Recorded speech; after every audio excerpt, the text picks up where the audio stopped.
자, 오늘 우리가 읽은 본문 말씀의 내용은 우리 주 예수께서 구약 1500년간 매년 1월 14일에서부터 21일까지 일주일간 유월절 절기를 지켰습니다. 유월절 절기라는 것은 이스라엘 백성이 애굽에서 노예 생활을 하고 있을 때 하나님께서 이스라엘 백성을 바로와 애굽 군대에게 빨리 내보내라.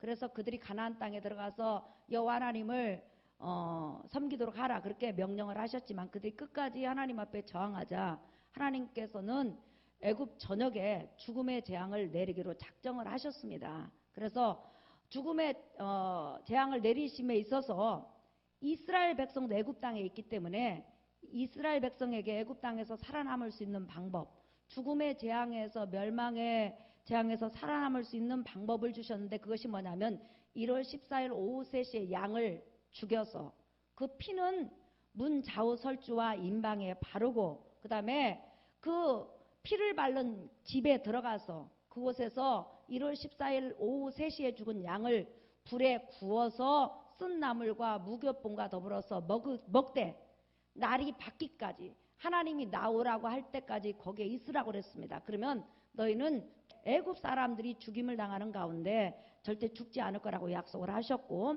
이스라엘 백성은 그 말씀에 순종함으로 모두가 살아남게 됐습니다. 그래서 그 사건을 기점으로 해서 이스라엘 백성이 이제 애굽을 탈출하게 되죠. 이렇게 탈출한 것을 기념해서 하나님이 우리 민족에게 자비를 베풀어 주셔서 430년의 노예 생활을 마치고 애굽에서 탈출할 수 있는 은혜를 주셨다 해서 기념해서 드리는 절기가 유월절이고 또 하나는 우리가 애굽에서 탈출하기까지 수십만 마리의 양이 1월 14일 오후 3시에 죽었다.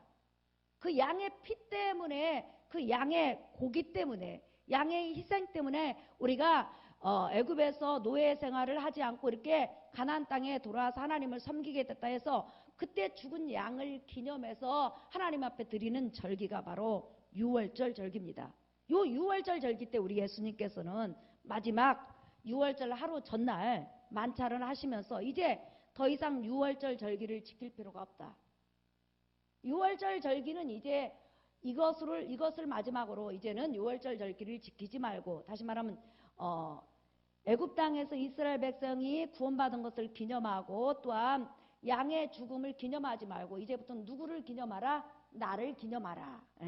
내가 이제 온 인류를 죄에서 구원하게 해서 사망의 권세에서 구원하게 해서 유월절 양으로 1월 14일 날 오후 3시에 죽을 것이다. 우리 주님께서는 유월절 양으로 자기가 죽을 것을 친히 제자들에게 여러 번 말씀을 하셨습니다. 근데 어제 말씀을 드린 것처럼 예수님의 제자들은 예수님이 육적인 세상 군왕으로 등극을 한다고 생각을 했기 때문에 그 말씀을 그냥 기존으로 흘려보낸 거예요. 그러나 우리 주님은 기존으로 흘려보내든지 마음에 새기든지 그거와 상관없이 이제 하나님의 길을 가시기 위해서 유월절 만찬을 마치신 다음에 겟세마네 동산으로 올라가셨습니다. 조금 있으면 이제 십자가 고난을 또한 하나님께서 주신 인류를 구원하기 위해서 주신 그 고난의 잔을 마셔야 되잖아요. 근데 그 고난의 잔은 아무렇게나 마실 수는 없어요. 왜냐하면 하나님 앞에 인류를 대신해서 자기 자신을 드리는 예수 그리스도는 하나님의 제물이기 때문에 제물됨에 있어서는 반드시 낙헌 제물이 돼야 돼요. 따라합시다. 낙헌 제물. 그러니까 하나님 앞에 자기 자신을 드림에 있어서 무서워하거나 두려워하거나 마음에 싫어하는 마음이 있으면 제물이 될 수가 없어요. 하나님이 나를 제물로 사용하셔서 온 인류를 죄의 권세에서 사망 권세에서 이렇게 건지시는구나. 감사하다. 기쁘다. 너무 고맙다. 하나님이 나를 제물로 사용해 주셔서 너무 감사하다는 이런 기쁜 마음과 감사한 마음과 즐거운 마음으로 하나님 앞에 드려지는 예물이 낙헌 예물이에요. 그렇게 드려지지 아니하고는 하나님께 상달될 수가 없어요. 그래서 우리 예수님은 십자가 죽음은 기정사실화된 거예요. 죽기 위해서 우리 예수님이 이 땅에 오셨으니까. 그런데 죽음에 있어서 하나님 이 십자가 죽음을 앞둔 상태에서 내 마음에 두려움이 없어지고 무서움이 없어지고 주의 그 고난의 잔을 지고자 하는 그런 기쁜 마음이 있게 해달라고 이 고난의 잔을 질 수 있게 해달라고 땀방울이 핏방울이 되도록 기도한 거예요. 그렇게 기도를 하자.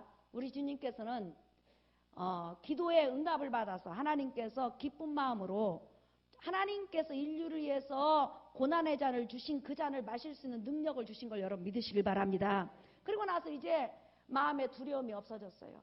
공포가 없어졌어요. 할 수만 있으면 이 잔을 마시고 싶지 않는 그런 마음이 없어지고 내가 이제는 지고 당당하게 나가겠다는 그 평안한 마음이 딱 오자 기도를 멈추고 지금 이제 자기를 잡으러 오는 자를 기다리고 있습니다. 그러자 가룟 유다가 예수님을 잡으러 오는데 천부장, 1000명의 군사와 성전의 군병들을 데리고 온 거예요. 강도도 아닌데. 왜 그랬을까요, 여러분? 예수 그리스도께서는 3년 동안 수많은 표적과 이적을 행했잖아요. 그렇기 때문에 그분의 표적이 대단하기 때문에 그렇게 큰 군대를 몰고 온 거죠. 그래서 예수님을 그 군대를 몰고 와서 이제 종교 지도자들이 예수님을 잡아갑니다. 이제 포박해가지고 결박해서 끌고 어디를 갔냐면 제일 먼저 그전 대제사장인 안나스 집에 가가지고 안나스로부터 신문을 받게 한 다음에 그 다음에 이제 안나스 집에서 신문을 받고 있는 찰나에 현재 대제사장인 가야바가 전 유대 종교 지도자들을 소집을 했어요. 그 종교 지도자의 모임이 무슨 모임이냐면 산헤드린 모임이에요. 따라합시다. 산헤드린 모임. 예, 그러니까 유대 종교 법정 모임이에요. 그 사람들을 전부 다 모았어요. 모아가지고는 이제 조금 있으면 죄인인 나사렛 예수가 온다. 이게 미리 짠 거죠. 우리 무조건 죽여버리자. 우리가 설교하는 것마다 전부 다 반대로 하고 우리가 성전에서 장사를 해갖고 얼마나 이득을 취하냐. 그런데 이방인 성전에서 이렇게 장사를 못하게 이번에 했지 않느냐. 그렇기 때문에 더 이상 살려둘 필요가 없다. 우리하고는 전혀 다른 길을 가는 사람이기 때문에 무조건 죽이자. 예, 그렇게 결의를 딱 한 다음에 이제 예수님이 오기만을 기다리는 거예요. 지금 이제 유대 법정을 열어놓고 예수님이 오시기만을 기다리는 거예요. 오시자마자 많은 거짓 증인을 세워서 죽이려고 그런 거예요. 그러니까 법정이라는 것은 여러분 사실상 선악을 가리기 위해서 법정이 세워지는 것이지 죽이려고 법정이 세워지는 건 아니잖아요. 근데 지금 이 산헤드린 법정은 죽이려고 그러는 거예요. 예수님을 어떻게 해서든지 올무에 걸려서 죽이려고 지금 법정이 열린 거예요. 그런데 거짓 증인들이 나서가지고 예수님을 아무리 죽이려고 해도 이 증거가 잘 맞지를 않는 거예요. 그러니까 더 이상 그냥 시간을 끌 수가 없어요. 왜 그럴까요? 지금 1월 14일이에요. 오후 3시가 되면 양을 잡아서 그들은 양고기를 먹으려고 집에 피를 바르고 집에 들어가야 돼요. 그러면 죽일 수가 없잖아요. 그러니까 빨리 죽여야 되는 거예요. 그 시간이 아까운 거예요. 그러니까 대제사장이 있다가 됐다고. 내가 직접 신문하겠다고. 증인 필요가 없다고. 그래서 예수님을 딱 앞에 세운 다음에 물어봐요. 자, 어떻게 물어보는지 여러분 한번 보실까요? 자, 63절 보십시다. 시작. 예수께서 침묵하시거늘 대제사장이 이르되 내가 너로 살아계신 하나님께 맹세하게 하노니 내가 하나님의 아들 그리스도인지 우리에게 말하라. 자, 여러분 잠깐 보세요. 지금 거짓 증인들이 예수님에 대해서 막 거짓말을 막 말을 합니다. 왜? 죽이려고. 그런데 문제는 뭐냐면 자기가 일반 사람 같으면 억울한 일을 당하고 사람들이 거짓 증인을 하면 변론을 해가지고 아니다 저거 틀렸다 이렇게 말을 해야 되잖아요. 근데 우리 예수님은 말 한마디도 하지 않고 침묵하고 있는 거예요. 그러니까 이 법정이 진행이 안 되는 거예요. 그러니까 이제 대제사장이 딱 나서가지고 예수님에게 단도직입적으로 물어보는 거예요. 네가 사람들한테 들으니까 네가 하나님의 아들이며 하나님이 보내신 그리스도라고 하는데 진짜 네가 하나님의 아들이고 우리가 구약 4000년 동안 기다려온 메시아 그리스도냐? 이때 우리 주님께서는 분명히 신문을 받고 수많은 거짓 증인들에 의해서 중상모략을 당했을 때는 입을 딱 다물고 있었어요. 그런데 네가 하나님의 아들이냐? 네가 하나님이 보내신 구세주고 메시아냐? 이렇게 딱 정확하게 대제사장이 단도직입적으로 물어봤을 때는 예수님께서 입을 여셨다는 거예요. 예수님의 신분에 대해서 물어봤을 때는 자 여러분 예수께서 뭐라고 대답하셨는지 보실까요? 시작. 예수께서 이르시되 내가 말하였느니라. 그러나 내가 너희에게 이르노니 이후에 인자가 권능의 우편에 앉아 있는 것과 하늘 구름을 타고 오는 것을 너희가 보리라 하시니 그랬죠. 자, 네가 하나님의 아들이냐? 하나님이 보내신 그리스도냐, 우리가 4,000년 기다려온 메시아냐 이렇게 물어봤을 때 네 말대로 내가 그다 이렇게 말씀하시면서 덧붙여요. 뭐라고 하냐면 이후라는 것은 십자가에서 죽으시고 이제 부활하신 다음이죠. 이후에 인자가 권능의 어디요? 오른편에 앉은 것과. 여러분, 피조물은 하나님 권능 오른편에 앉을 수 없음을 믿으시면 아멘 하십시다. 피조물은 하나님 우편에 앉아 있을 수가 없어요. 오직 삼위일체 하나님만이 그 자리에 앉아 있을 수 있는 거예요. 그러니까 예수 그리스도는 여기서 하나님 권능 우편에 앉아 있는 것과, 이게 무슨 말이에요? 나는 성자 하나님이라는 거예요. 나는 하나님이라는 거예요. 감히 천사가 어떻게 하나님 보좌 우편에 앉을 수 있냐는 거예요. 하나님만이 앉을 수 있는 거예요. 하나님 아들만이 앉을 수 있는 거예요. 그러니까 이 말씀 한마디만 가지고도 예수님은 자기가 신성을 가지고 있는 하나님이라는 것을 증언하는 거예요. 그러면서 나중에 인자가 하늘 구름 타고 오는 것을 보리라. 뭐하러 오는 거예요? 구약 성경에는 하나님이 다시 오셨을 때는 이 세상을 심판하러 오신다는 거예요. 그러니까 내가 이 세상을 심판하는 심판주로 다시 너희에게 오리라. 분명히 나는 하나님의 아들이라. 나는 메시아다. 그러면서 인자가 이후에 하나님 권능 오른편에 앉을 것이다. 그뿐만 아니라 심판주로 다시 올 것이라면서 자기 신분에 대해서 정확히 이야기를 했어요. 그렇기 때문에 예수 그리스도는 고난을 당할 때, 신문을 당할 때 분명히 자기가 어떤 분인가를 증거함으로 그 자리에 있는 사람 중에서라도 진리를 받아들이기를 바란 것을 우리가 알 수 있죠. 여러분에게 한번 물어보겠어요. 여러분들은 예수 그리스도가 하나님의 살아계신 아들이라고 믿습니까? 그분이 우리를 죄에서 구원하러 오신 메시아라고 믿습니까? 그 다음에 하나님이시기 때문에 하나님 권능 우편에 앉아있는 걸 믿으세요? 그리고 그분이 심판주로 오시는 거 믿으세요? 그렇죠. 우리는 믿습니다. 자, 이 말을 대제사장이 듣는 순간에 자기 옷을 찢는 거예요. 아니, 네가 인간이 돼가지고 어떻게 네가 하나님의 아들이라고 할 수 있으며 어떻게 피조물이 돼가지고 하나님 권능 우편에 앉아있을 수 있느냐. 하나님만이 앉을 수 있는 보좌라는 거죠. 그리고 하나님만이 심판주인데 어떻게 네가 지금 다시 구름 타고 심판하러 온다고 하느냐. 그러면서 저 입에서 신을 모독하는 말, 신이 아니면서 신이라고 하고 하나님의 아들이 아니면서 하나님의 아들이라고 하고 메시아가 아니면서 메시아라고 한 것을 너희가 들었다. 이렇게 하나님을 모독하고 신성 모독한 자를 우리가 어찌 살려줄 수 있느냐. 너희는 어떻게 생각하느냐. 이렇게 이제 사내들인 공회원들한테 물어보는 거예요. 그때 그들이 뭐라고 하냐면, 자 66절 보십시다. 65절부터 시작. 이에 대제사장이 자기 옷을 찢으며 이르되 그가 신성 모독하는 말을 하였으니 어찌 더 증인을 요구하리요. 보라, 너희가 지금 이 신성 모독하는 말을 듣었도다. 시작. 너희 생각은 어떠하냐. 대답하여 이르되 그는 사형에 해당하니라 하고. 자, 성경에 보면 하나님을 모독하고 하나님 명예를 훼손시키고 하나님께 반역을 저지르는 그런 신성 모독자, 특별히 피조물이면서 자기를 신이라고 하고 여호와 하나님이라고 하는 자는 죽이라고 했단 말이에요. 그러니까 지금 예수님은 유대 종교법에 의해서 사형 언도를 받았어요. 하지만 우리가 여기서 알 수 있는 것은 예수 그리스도는 사실상 사형받을 짓이 없어요. 그분은 하나님의 아들이시고 진짜 메시아시고 진짜 하나님 보좌 우편에 앉아 계시는 분이시고 진짜 이 세상의 만물을 심판하시는 심판주예요. 영원부터 자존하신 여호와 하나님이시라는 거예요. 믿으시면 아멘 하십시다. 그런데 인간의 자리에서 인간의 죗값을 지금 하나님 앞에 받기 위해서 섰기 때문에 그분은 죽을 수밖에 없는 거죠. 사형에 해당한다 해가지고 유대 법정에서 땅 쳤어요. 뭐예요? 죽여라. 죽여야 된다. 그 말이 떨어지자마자 여러분 67절 보세요. 시작. 이에 예수의 얼굴에 침 뱉으며 주먹으로 치고 어떤 사람은 손바닥으로 때리며 이르되 그리스도야 우리에게 선지자 노릇을 하라. 너를 친 자가 누구냐 하더라. 예수님에게 신을 모독하고 여호와 하나님을 모독하고 피조물인 사람이 어찌 영원 전부터 자신하신 신이라고 할 수 있느냐 해서 너는 죽어야 된다고 해갖고 사형 언도가 딱 떨어지는 순간에 거기에 있던 수많은 사람들이 예수님 얼굴을 향해서 뺨을 때리고 침을 뱉고 수염을 뽑고 예수님을 거반 죽일 정도로 이 모욕을 하게 되죠. 그러니까 다시 말하면 이렇게 모욕을 하는 이유가 있어요, 여러분.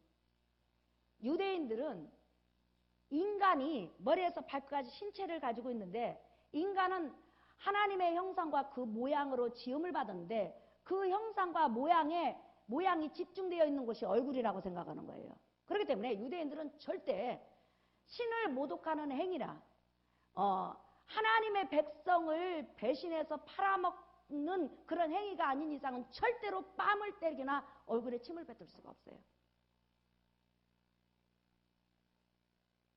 메시아가 오시기까지 가문을 이어주지 않는 사람에게는 뺨은 때리지 않고 침은 뱉을 수 있어요.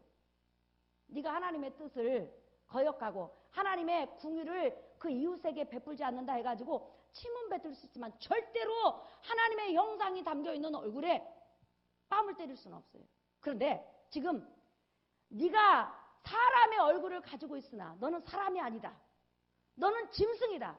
너를 도저히 사람으로 우리가 인정할 수 없다 하는 의미에서 그들은 예수 그리스도 얼굴에 침을 뱉고 뺨을 때리고 수염을 뽑고 나중에 어떻게 했어요?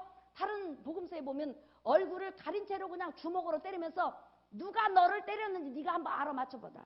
너 선지자라며 네가 그렇게 잘났으면 한번 우리가 너를 때렸는데 누가 때렸는지 네가 한번 지명해봐. 다시 보복해봐라. 이런 뜻이죠. 그때 우리 예수님은 그 모든 핍박을 잠잠히 당하셨다고 성경은 기록하고 있습니다.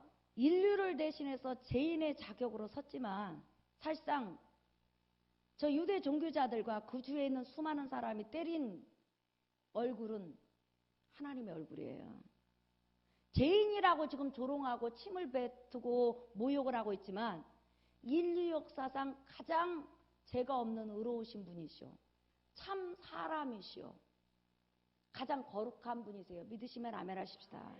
그러니까 죄가 가리니까 그분을 제대로 볼 수 없는 거죠. 그러니까 나와 여러분이 얼마만큼 은혜를 받았냐면 우리 주 예수 그리스도를 죄인으로 보지 않고 성인으로 보지 않고 하나님으로 보고 하나님으로 믿고 의로운 분으로 믿고 거룩한 분으로 믿고 선한 분으로 믿는다는 거예요. 왜 그랬을까요?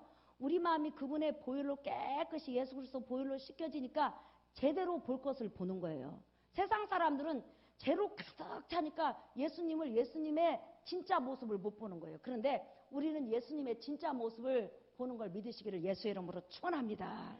그 얼마나 감사해요. 석가나 공자나 맹자를 보고 그들은 성인이라고 그래요. 그런데 성경은 말하기를 그들은 죄인이라고 말을 해요. 그런데 나사렛 예수를 가리켜서 성경은 죄인이라고 말하지 않고 의인 중에 의인이라고 말해요. 세상 사람이 보는 눈과 하나님이 예수 그리스도를 보여주는 그 말씀은 전혀 다른 거예요.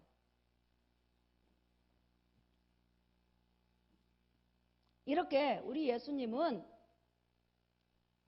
수많은 무리가 보는 앞에서 사람이지만 사람이 아니라고, 사람의 얼굴을 가지고 있지만 하나님의 형상을 가지고 있지만 하나님의 얼굴값을 못한다고 해가지고 침뱉음을 당하고 뺨맞음을 당하고 수염을 뽑았습니다. 이스라엘 백성이 수염을 뽑는 행위는 뭐죠, 여러분? 수염이라는 것은 지혜를 상징해요. 네 머릿속에 있는 그 모든 지혜와 지식이 악한 사상이라는 거예요. 감히 어찌 인간이 하나님이라고 할 수 있냐는 거예요. 예, 그래서 수염을 뽑고 그를 때렸습니다. 이렇게 지금 많은 사람이 예수님을 둘러서서 침을 뱉고 머리를 때리고 수염을 뽑고 눈을 가리고 희롱을 하고 있어요. 그러니까 한참 희롱을 하고 있는데 갑자기 예수님 뒤에서 막 웅성웅성 소리가 나는 거예요. 예수님은 지금 뒤에서 어떤 일이 벌어지고 있는가 알까요? 모를까요? 예? 그래서 사람들이 막 뒤에서 웅성웅성 하니까 예수님을 때리다가 그 때리던 사람이 뒤를 딱 바라본 거예요. 그러니까 어떤 여자가 있다가 어떤 남자한테 이렇게 말하는 거예요. 너도 저 나사렛 예수라는 사람하고 같이 있는 거 내가 봤다. 너도 같은 사람 아니냐? 그러니까 그 남자가 있다가 나는 저 사람 모른다. 네가 잘못 봤다. 자, 이 나 저 사람 나사렛 예수를 모른다. 네가 잘못 봤다. 이렇게 말하는 사람이 누구예요? 베드로예요. 지금 베드로는 겟세마네 동산에서 예수님의 제자들이 도망갈 때 도망갔어요. 도망가긴 도망갔는데 혹시나 예수님의 능력을 알고 있으니까, 예수님의 권세를 알고 있으니까 혹시나 예수님이 끌려가다가 그 능력으로 저들을 때려 눕히지는 않을까? 궁금한 거예요. 진짜 죽는다고 하는데 죽을까? 과연 저렇게 짐승처럼 양처럼 끌려가는데 저렇게 죽을까? 아니면 탈출할까? 아니면 저들을 무찌를까? 이게 궁금한 거예요. 그래서 이제 멀찍이 따라가고 슬그머니 그 지금 사내들인 공회 쪽으로 들어와서 지금 있는 거예요. 있는데 숨어 있는 거예요. 지금 숨어 있는데 결과를 보려고 숨어 있는데 갑자기 여자가 딱 나타나가지고 너도 저 나사렛 예수하고 같이 있었지. 그러니까 난 절대 모른다. 그러고 나서 조금 있으니까 어떤 여자가 아니다. 너 저기 겟세마네 동산에서 너 말고라는 사람 잘랐지? 그 사람이 우리 친척이야. 네가 자를 때 내가 내 눈으로 똑똑히 봤어. 분명히 너였어. 그러니까 베드로가 있다가 뭐라고 했어요, 여러분? 하나님의 이름으로 맹세했다고 그랬어요. 이스라엘 백성은 여호와의 이름으로 함부로 맹세 못하잖아요. 예. 여호와의 이름으로 내가 맹세하는데 나는 저 사람을 본 적도 없고 마주친 적도 없고 절대 알지도 못한다.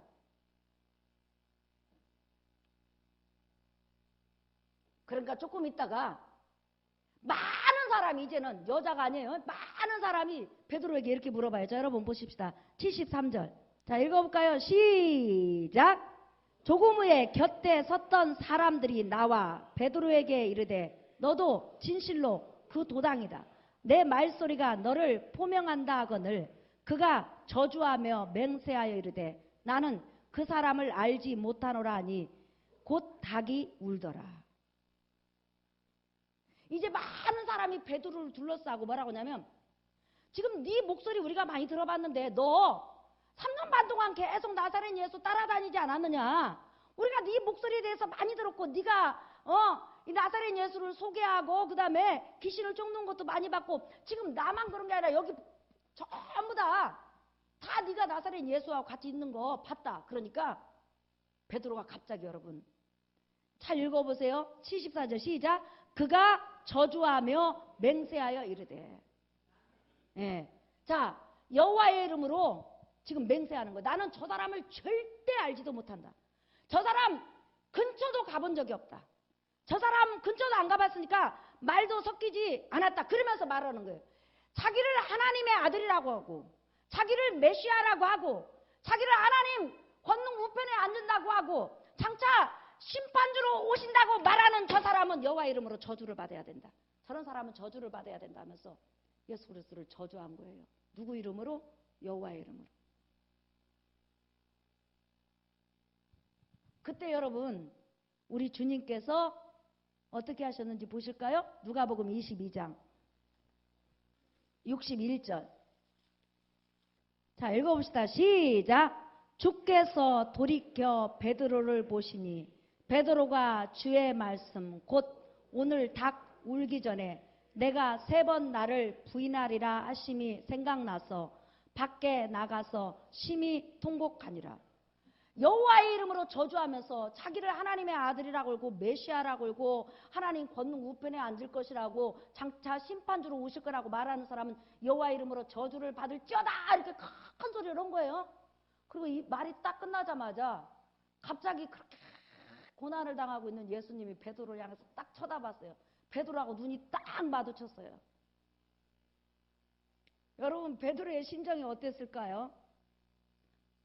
불과 몇 시간 전에 내가 주님을 위해서는 오게도 죽는 대로 따라갈 겁니다. 주님이 어려움 당하면 내가 꼭 지켜줄 겁니다. 이렇게 호언장담했잖아요.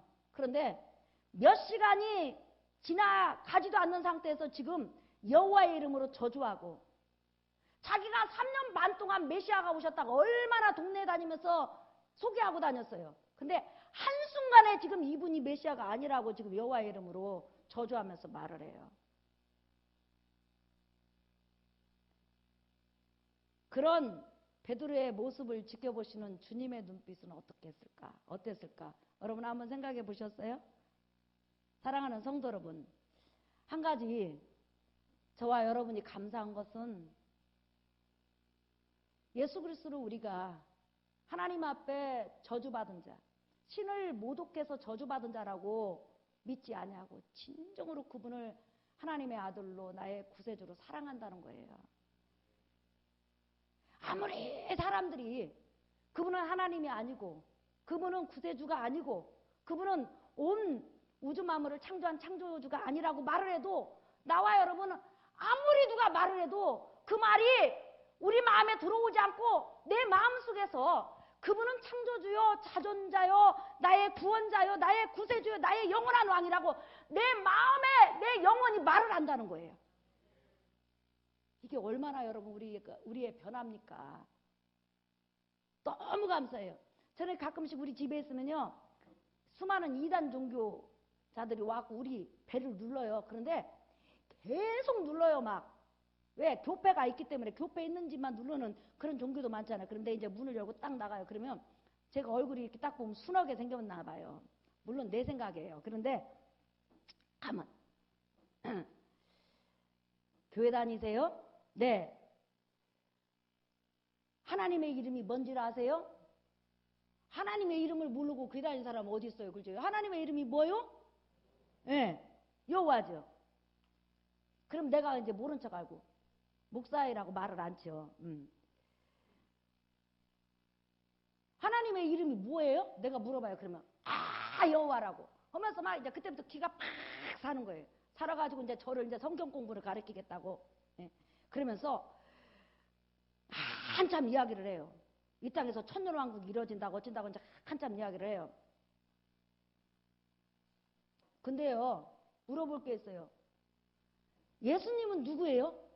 딱 이제 내가 물어봐요. 그러면 그분들이 하는 말이 뭐냐면 예수님은 하나님이 만드신 피조물이고 걸작품이라고 딱 그래요. 그럼 내가 그러죠. 성경은 요한일서 5장 20절에 그는 참 하나님이시오. 참 하나님이시오. 우리의 영생이시라고 했고 로마서 9장에 보면은 그는 영원 세세토록 찬양을 받으실 하나님이라고 말씀하셨고 요한복음에 태초에 말씀이 계시니라 이 말씀이 예수님이라는 건 아시죠? 이 말씀이 곧 하나님과 함께 계시니 이 말씀은 곧 하나님이시니라. 예. 그리고 나서 이제 골로새서부터 쭉 이야기를 해요. 그러면 잠깐 기다리라고 그래요. 그리고 안 와.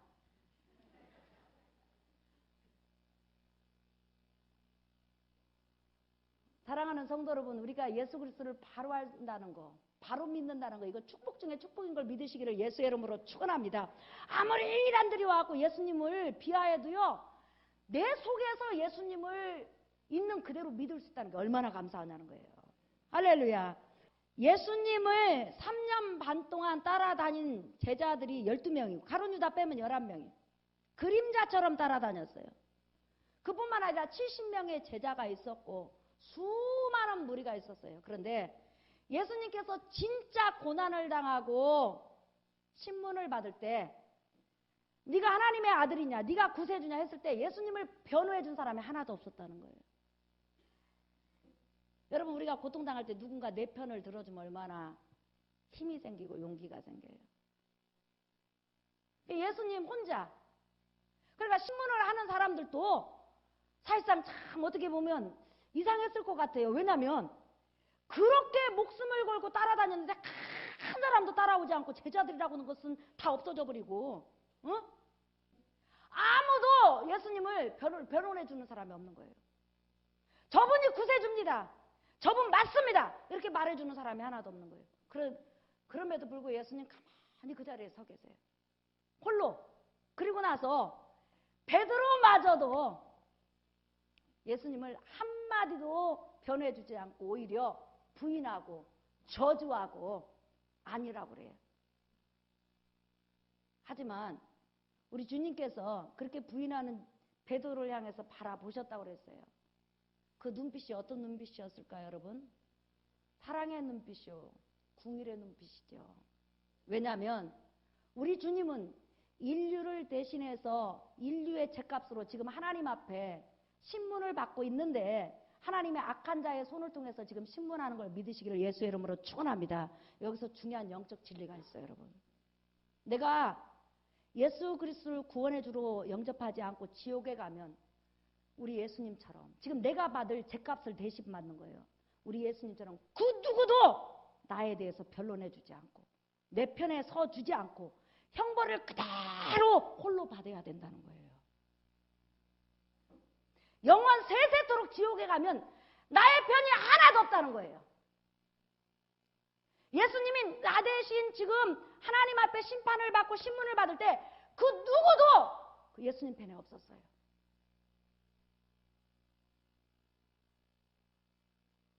우리는 예수 그리스도로 말미암아 구원받아서 끊임없이 지금 예수 그리스도께서 하늘 보좌 우편에서 우리가 연약할 때마다 우리를 변호해 주시고 우리를 안아주시고 우리를 위로해 주시고 우리 손을 잡아주시는 거 여러분 믿으시길 바랍니다. 완전히 달라진 거란 말이에요.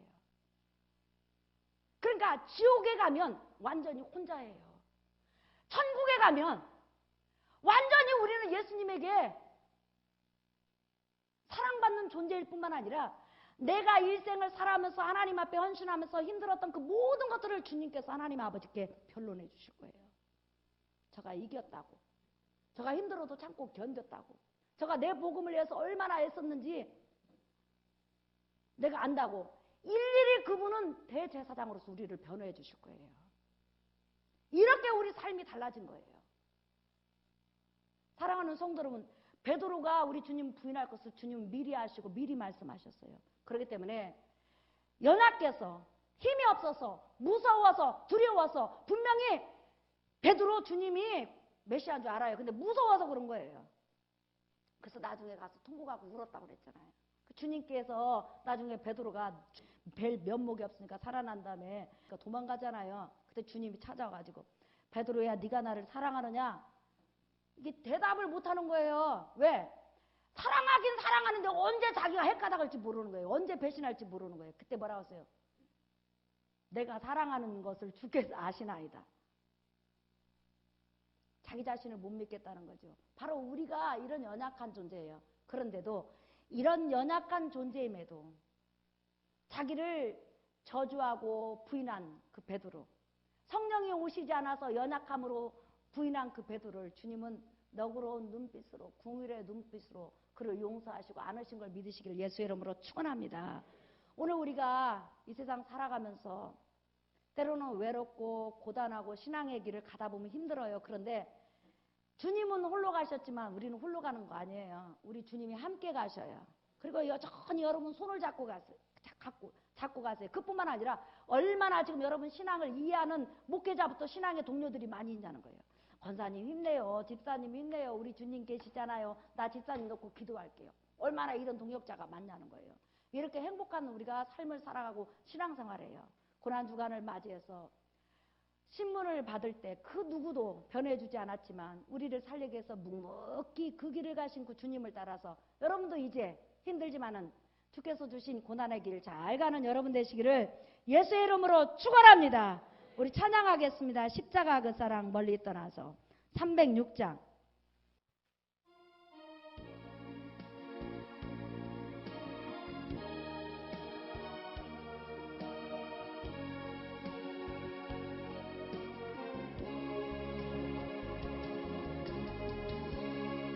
십자가 그 사랑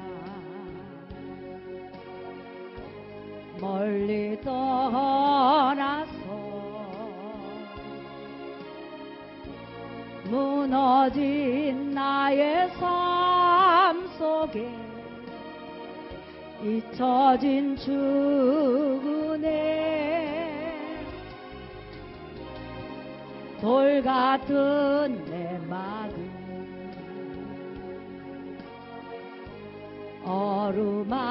어루만지사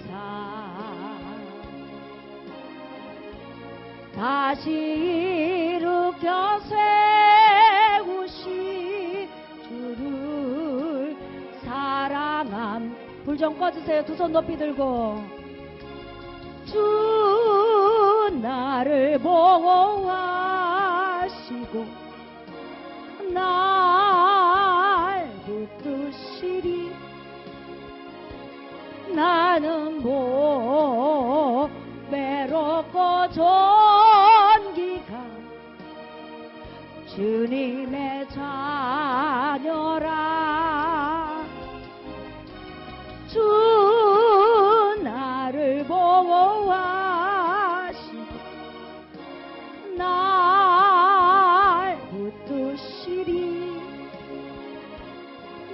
나는 보